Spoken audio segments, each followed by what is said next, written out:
Once you access Google Keep, this is what you see. So you see some notes if you have taken notes previously, and if you haven't, you'll see a blank space.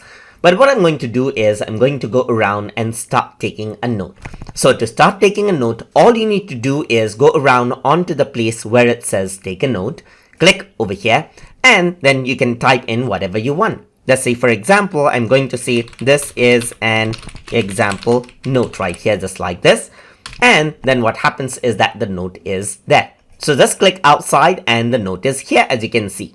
And you can click on this particular note and you can further edit out the note according to how you want.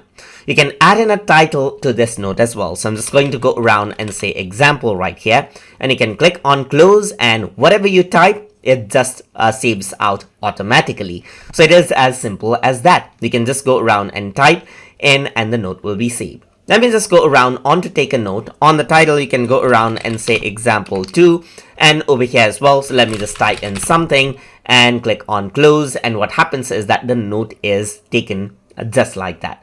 So that is how you can easily take out notes inside of Google Keep. So I hope you guys learned something as always.